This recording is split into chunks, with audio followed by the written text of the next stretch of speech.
Thank you, and welcome to another fine edition to On the Spot. My name is Ronnie Wiley. Sam Harvey is to my left. Sam, you are on the spot. Welcome to the show, buddy. Thank you. Great to have you. Thanks for having me. Yeah, Glad great to be be here. Now, I got to ask our fine listening audience, or our fine viewers, I should say, because we're not on the radio. Although you and I have been together. We have been on the radio together, but I want to say we've been talking about our face for radio. Does he have one? Certainly. There. So Sam, before we get into your radio, you and I go way back with being working at WIFE, WCB back in the day. Also went to church together a few times, but you're a lifelong Connersville resident. You are somebody who, you're the Republican County Chairman, you've done a lot for the community. What makes you love Connersville? That's a good question. You know, it's just something about it. I do love it here. I grew up here, grew up in Beeson's Addition and played in Roberts Park every day. And I don't know, I think it's the people. And it's a very friendly town. Over the years, Ron, I've worked with, had people come in from different cities and, you know, we go to lunch or something and they always comment on how friendly it is and how everybody speaks and how everybody knows everybody. And you know, it's just a great small town to live in, a great place to raise a family. Yeah, and you know, here lately we've there's been a lot of negative press. Sure. A lot of things happen, which all communities go through that.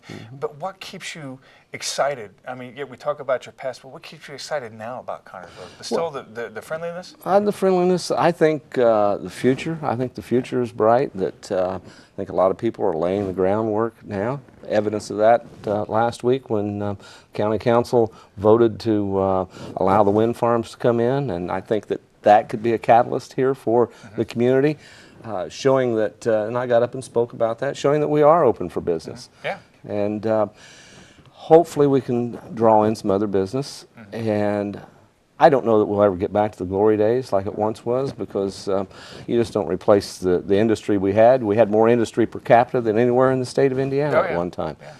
But still a good place to live. You know, we're close to 3 major metropolitan areas. If we want to go do something, there's always something to do. Always something to do. And Kathy and I have a good friend that lives in Fort Wayne, and she finds it hard to believe sometimes. You know, we'll just get in the car and go to Indianapolis and do something, or go to Cincinnati, where we go to visit her, and we go to the other side of Fort Wayne, and it's right down the street. It's in her just the way it is. Yeah. You know, you said it is the best of both worlds. I always call it the triangle of Indianapolis, State, and Cincinnati. We're right smack dab in the middle. And one of the things that I love about Connersville, beside the friendliness, is the fact it's a beautiful area. There's some beautiful area here in Connersville that you can just go and get lost in, and Fayette County in itself, and that's what I love about it as well. I mean, and you're right, the future is bright here for Fayette County. Now, again, you grew up here. You graduated in 1990 something, if I remember right. 1970, actually, first class out of before I was born. What we call the new high school. That's old timers still call it the new high school, although it's been there. It opened in 1969, or 46 years now. Yeah, I'm coming up on my 45th class reunion this year. But unbelievable. Yeah, first class out of the high school out on Ranch Road, and went to the vocational school there, and through that vocational school I got my first job, and it was a job that lasted almost 18 years. Which job was that one? At H.H. Robertson, and through the drafting program there, and Jim Mitchell was the instructor, Bob Hoffman was the director of the vocational school, and they helped me get a good start in business. Was able to go to work at H.H. Robertson, and was here until they left, and had an opportunity to move with them, and did go with them for a short period of time to Pittsburgh, but didn't want to move. This was home. Yeah. Now, you and I started, I knew you at the radio station. It's been I think over 20 years now. Working at H.H. Robertson, when did you start working at the radio station? Well, this is my 24th season, and kind of fell into that a little bit. Doc Ward was a public address announcer at Spartan Bowl for a number of years, the voice of Spartan Bowl, and he decided to retire. And I told Mike Circula, who was the athletic director at the time, I'd like to do that. Well, my good friend Larry Myers wanted to do it too. And so we tried out. We each had a game to do, and I think I messed up introducing the cheerleaders or something. Probably a knock against me. Oh, yeah. And Larry ended up with the job, but at that same time, John White, JW, he Yeah, called JW, I himself remember on JW, the radio. yeah. He was sports director. Loved And old JW. great play-by-play guy. He called the best. called the '83 state championship, Yeah. and his color partner didn't want to do it anymore. So he came to me, knew that I had an interest in Yeah. doing that. And about that same time, right before that, I was the city engineer and was working for Mayor Bastian, and Mike Peacock would call me about things that would go on at the Board of Works or City Council or whatever Right. was going on in the city, and he would have me on the air a lot. So I think that between he and JW, they saw that Hey, you can maybe do yeah, it. maybe I can talk. Well, they did see. He does have a face for radio. That's right. Yeah. So, yeah, I remember John, working with him. I did some of my first ball games with him, and it was really intimidating because as different from what we do on television with Fran and I just keep track of the points. You got to keep track of the shots, the missed shots, the rebounds, all the stats, while calling it because we can just let people watch. And so how intimidating was that for you? Well, it was a little bit at first, but I really learned a lot from Oh, yeah. him. And when he left, I thought, man, what's going to happen now? Yeah. And Yeah. he and I worked together for 3 years, but Yeah. certainly learned a lot from him. And one thing that he always said, you want to make sure that you describe it to where you can tell where the ball is and who has the ball, and not just that somebody brings it up the floor, but they're bringing it up the right side of the Right. floor. And for years, up until about 5 years ago, the play-by-play guy did that. I just commented. I was the Right. color You were the commentator. color commentator. And about 5 or 6 years ago, I don't remember now, that I took over as the play-by-play guy. So, Totally different. totally different. And boy, your mouth gets dry. I've gotten used to that now. Yeah, I but- mean, you've worked with JW. You worked with that's Matt Turner, Brett Briscoe, Kevin Couch, Couch, and now Dave your new Pollard. partner, Dave Pollard. and did a few games with Tom Lee. Oh, that's in the right. meantime, Yeah, Tom. too. Back So in the day, Tom and Yeah. John. you would run the board, and Yeah. That's right. I remember running the board, talking to you guys, and making sure you guys were sounding good, making sure that you Getting us great the bumper engineer. music and- Yeah, that's right. Getting all that. I remember those days. Yeah, because those were that's when I smoked, and so it'd be like I got to go. So I'd run out there, and then you'd call for a timeout, and I have to run in there real quick, and that's why I quit smoking, because I couldn't run in there and do the lungs. So so you've been there 24 years. I mean that's a lot of basketball games that you've seen, not just at the Bowl, because we only do games at the Bowl, but you've been, at some great field houses Oh, yes. throughout the state of Indiana, and of course we all know the big mecca is Newcastle. What other field houses? Well, are great? and it is, but I still prefer Spartan Bowl. I you love know, Spartan Bowl. And those designs of the bowl type gyms, like the Chrysler Fieldhouse and Spartan Bowl, and there are several others around Edinburgh. I think there are 28 or 30 of them in the state of Indiana. That design was so good it was patented. I happen to have a set of blueprints from Spartan Bowl. Yes. Wow. And it had a patent right on it. But Wow. State Fire Marshal outlawed those. Says you can't build them anymore. Yeah, Got to yeah. go up to get out. But I don't understand it. It empties so quickly. But Yeah, it sure but does. some of the great places. Hinkle Fieldhouse. Well, that's the mecca. I mean, got to do a few games there back in the Matt Howard days, which was a lot of fun. Market Square Arena for an Wow. All-Star game. Banker's Life now it Yeah, is. It was yeah. Conseco at the time, which was a great place. But of course, my favorite is Spartan Bowl. But Oh, some yeah. others that I liked right down the road over at Rushville, Memorial Gym. Yeah, that is a I- nice I little gym. love That was calling- the first game I ever did, was with John there in Rushville. Great Yeah. cozy atmosphere right on top Yeah. of the floor. Yeah. Also, Winchester Fieldhouse. I like the older venues. places. Some of the newer places, Tiernan Center. Yeah, I don't really yeah. care for. Well, that's because Richmond. of where we have to sit. And, Yeah. and there were others. Huntington North was Well, similar. that's the drive. Jay County, they put us up near the ceiling in a crow's nest, about as far away as you could get. Oh, But, wow. liked the people up there, just didn't like didn't where like the they view. sit us. Yeah. But, Now, Jay County, which one was the farthest? Was it Huntington North or Huntington, Jay County? Huntington North when we were Yeah. in the Olympic Conference, Yeah. and I that was a remember you tough one. guys We'd talking about make this. 2 trips up there, Yeah. and at the time I wasn't doing football. Brett was doing 3 trips That's right. some years Yeah, when 'cause we he do was doing football. football. That's right. I That's took right. over doing football 4 or 5 years ago. Yeah, I remember that. Because Fran and I do football as well, which it's a totally different Different game. animal, Yeah, yeah. totally different animal. Which don't want to put you on the spot, but which one do you prefer? Well, naturally basketball. Asking, right? Yeah, I knew the answer. That was a stupid I'm from Indiana, filler although I question. tell you, it's been a lot of fun doing football is, because they've improved. teams come a long way. Yeah. Coach Kirk was getting them on the right direction. Now Coach Kelly really has them Kelly, in the right, he going kept in the them right really direction. going, And it's a lot of fun, but it's a lot more talking. It's a lot more fill time. Right. Than basketball. In basketball, it's constant, constant up going. and down the Yeah. floor. So Yeah. there's more to talk about actual play-by-play in basketball, but you got to talk about the other things that are going Right. on in football. And that kind of was a throwaway question about which one, because I knew it was definitely basketball, because you are famous for, no matter what time of the year it is, especially after basketball season, from the last game to the first game of the season, how many days it is, always. Was that something you started the very first season, or No, was it just... I don't know. That's been going on for maybe Yeah. 15 years. Yeah. I don't know, and I don't know why I ever started it because it's a lot to keep. I would track ask you of at mental. church, how many days we got? Yeah. 185 or Yeah. whatever it Of course, was. I could tell you anything, Ronnie. Oh, that's right. I would. Yeah, you probably didn't really know. But again, you 24 years. You've been again to Market Square Arena to Bankers Life Fieldhouse. I mean, you've all over the place.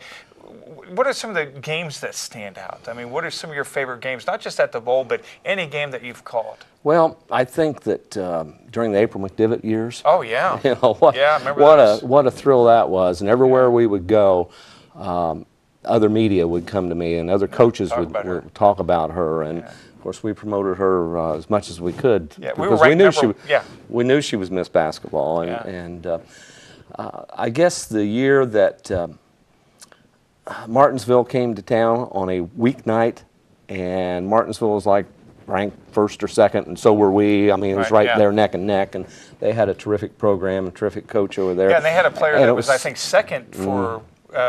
She went to Connecticut, I want to say. No, that was from she was from New Albany. Oh, nobody. Okay, yeah. I'm sorry. But I don't want to correct you on your own you show. can't. You know more than I do. That's fine. You're on the spot. Kenitra Johnson was her That's right. name. Yeah, okay, I remember. Yeah. Just got the wrong tremendous player.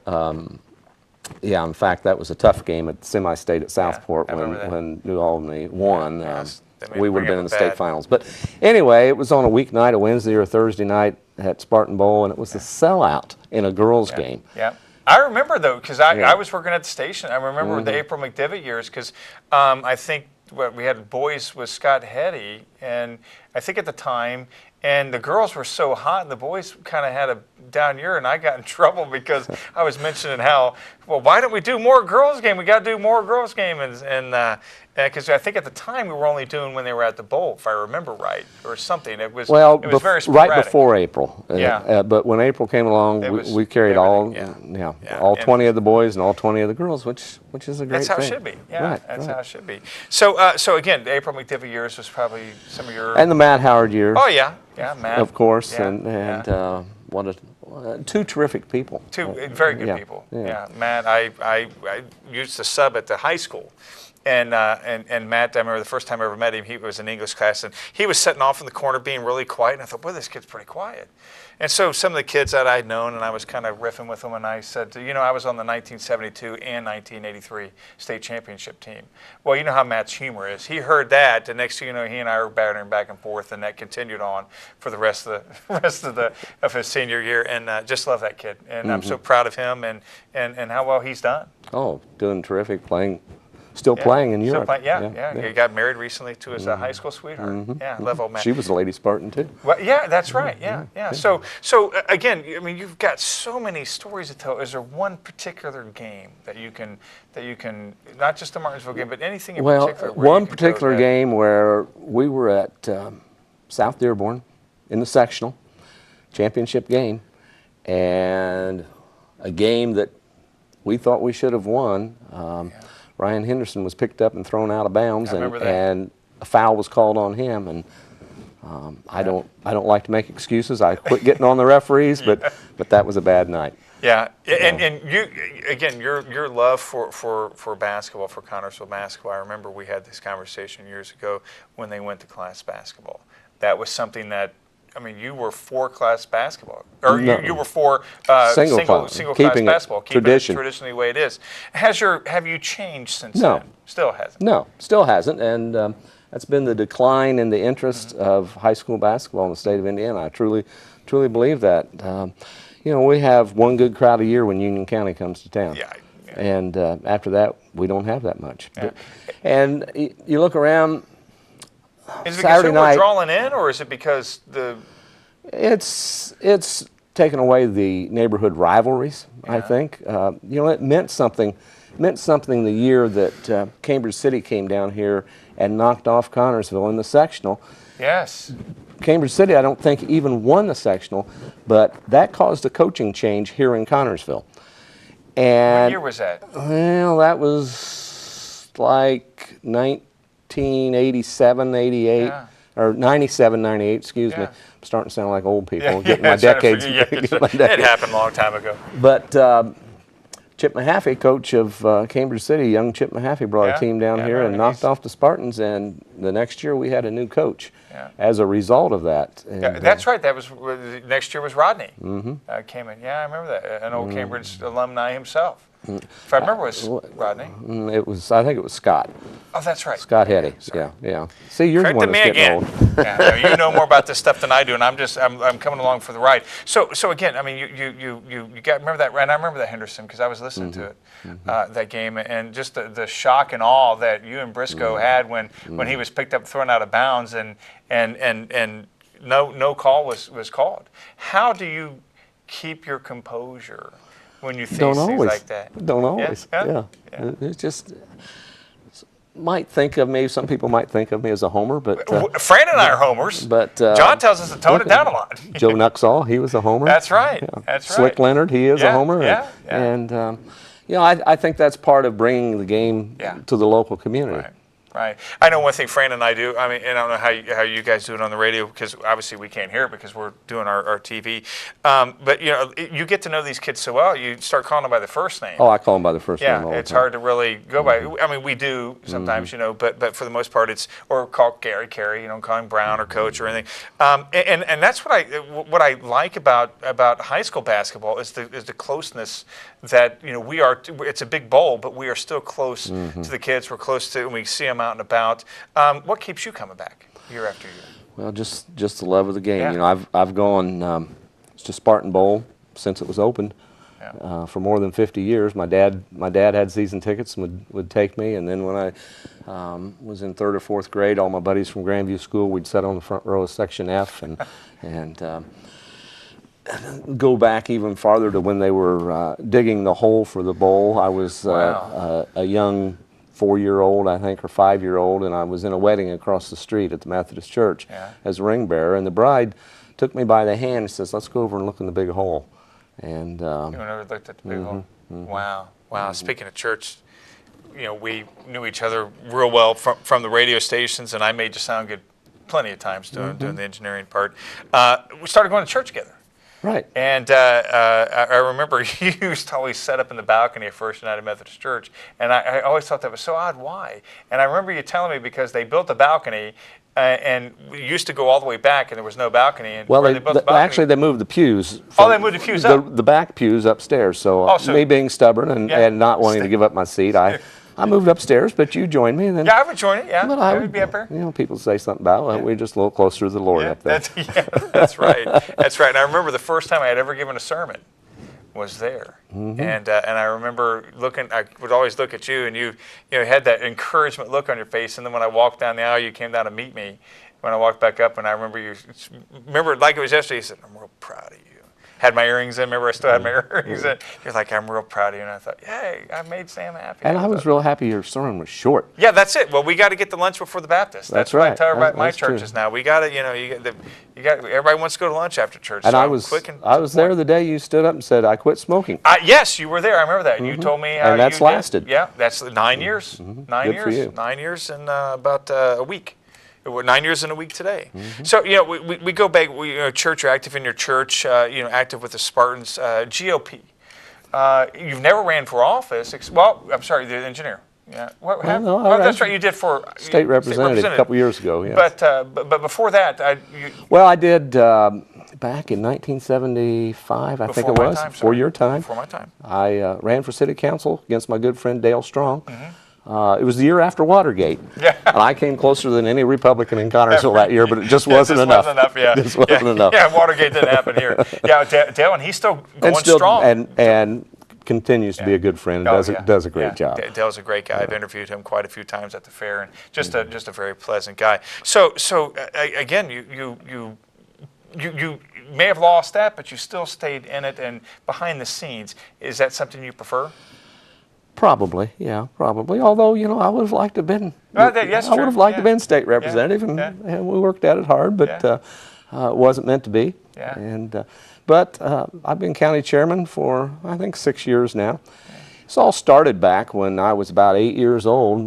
My grandfather was Harrison Township trustee, and then my dad was on Central Committee, was a precinct committeeman. He used to take me to meetings. Oh, yeah. And it was back during the Nixon-Kennedy presidential race that I had a Richard Nixon bumper sticker on my bicycle. I just started liking politics then, and have been involved over the years. And it's just something you do. Right. You don't do because you make any money at it, because you don't make any money doing it. But I've enjoyed it. I spent about 3 years as city engineer. It was an appointed position, and really liked that. Liked working with the city, liked working with the mayor and council and street department and the park department, trying to make this a better town, the town that I love. Yeah, and I think that's it. And that's one thing that I've always gotten from, you and I have talked during Live at the Fair, we've had the politicians come on. That's one thing I get from local politics, is that there's a lot of people who actually love and care for this community. And I think it's very evident.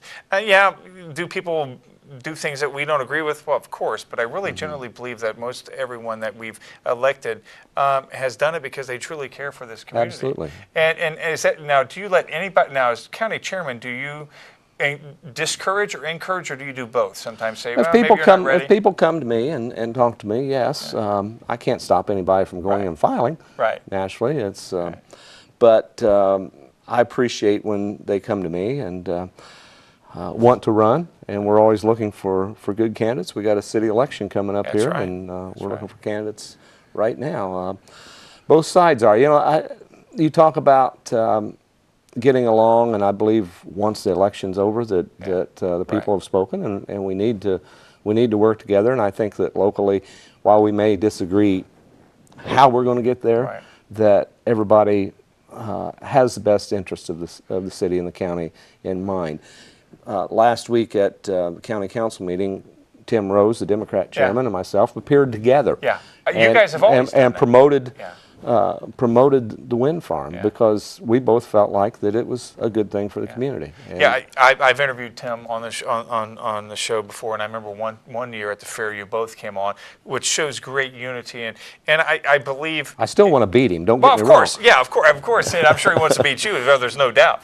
But I really believe that in order for us to change Washington, we really need to change at the local level and go out instead of having it come out and in, because a lot of times when we have the big government coming in, it can squash the small government and squash our voice. So we need to have it. We need to have an outward in or inward out. You know what I mean?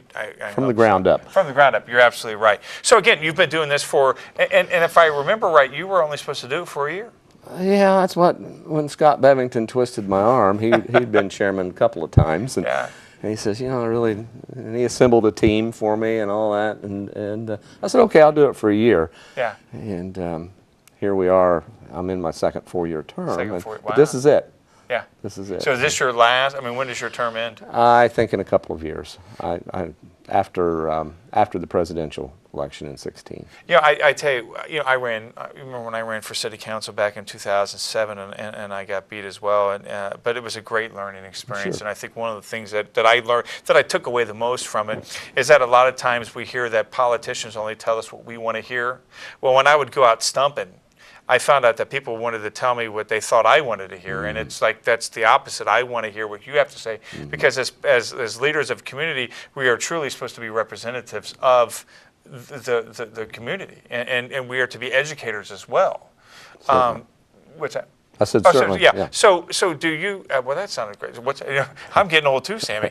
So anyway, so is that the philosophy that you take? Because I've always, as a GOP chairman, there's strategies involved in how to get elected. What are some of the strategies that you give some of your Don't promise something you can't do. Well, that's true. I always tell people, yeah, everybody likes jobs and apple pie and Chevrolet, but unless you have a plan, don't get up and say, I'm going to bring jobs to Connersville and Fayette County, because if that could be done, and if that could be done easily, it would have already been done. Well, I agree with that. And I think, correct me if I'm wrong, but I think you were the one that we were talking one time and you had mentioned it's not the government's job to get, we have to make a, correct me, help me out here. It's the government, government does not create jobs. That's it, create jobs. Other than jobs that we as taxpayers pay for. Right. But government can make it conducive for business to create jobs and to locate here. We can make a beautiful landscape. Right. Beautiful landscape. So again, we talked about the past. We talked about, you as, a little boy playing in Roberts Park. How much has that changed since then? Really not a whole lot. Not a whole lot? Up there where I used to sled down the hill, they have that big fence and you got to go through a gate now. But didn't used to have that. But the park still looks good. Sure does. Rebuilding of the pavilion. Yes, very nice. There's of course changes with the John Miller Building, which has been a great asset. And the recent remodeling of the Roberts Building. We always call it the 4-H building. That's right. Yeah. But which was great. What a treasure both of those places are to this community. We have political functions up there at the Miller Building, and people all over they come in and say, you have the nicest place to have something. Yeah. So, it's very nice. I haven't talked to Leonard in a while about this, but I hope that I'm waiting for the tennis courts to get redone. Will Hoyt and Bill, so many tennis players. We want the better tennis courts, so try to make that happen. I know. Just kidding. So again, we talked about the past, talked about the future of Connersville. We've got the wind farm. We got. What do you see? We get this as an election year, Sammy. What do you? Well, I think the future is bright here, and I think that it started the other night. That helped propel it. That. We just need to be positive about this community and quit putting ourselves down. I agree. Let's not focus too much on the negative. We all know the negative. We all know the negative that's here in Connersville. We know the problems that we have. But I agree with you. I think it's time to focus on the future. Now, again, we got Wayzata. We got them, which has been a positive asset for this community. Couple of new restaurants. Keeps people here. Yeah, Buster's is very good. Absolutely. And I love to eat. So I love the new restaurants. Haven't been to the Yamamoto. Oh, that's good. That's good. You like sushi? No, I don't like anything. You should try. I gotta have something that's cooked. Well, I don't like seafood either. They have cooked sushi. Yeah, I don't. I can't even say sushi without probably violating the FCC. So we'll move past that a little bit. Again, recap, Sammy. We're wrapping up for you. Any final words that you want to bestow upon the masses here in this fine community? Well, I think just stay positive and. Don't put the community down and love it for what it is. We have a lot going for us here, and I enjoy being a part of it. Yeah, and you have a very, very hand in helping make this future bright. Sam, it has been a pleasure and an honor to have you on The Spot. Thank you, my friend. Thank you very much. Listen to this man. Whenever we have Spartan, the voice of the Spartans, WLPK. Did I say that correctly? K-Mix. K-Mix, 106.9. We'll see you next month on The Spot. Thank you for joining us.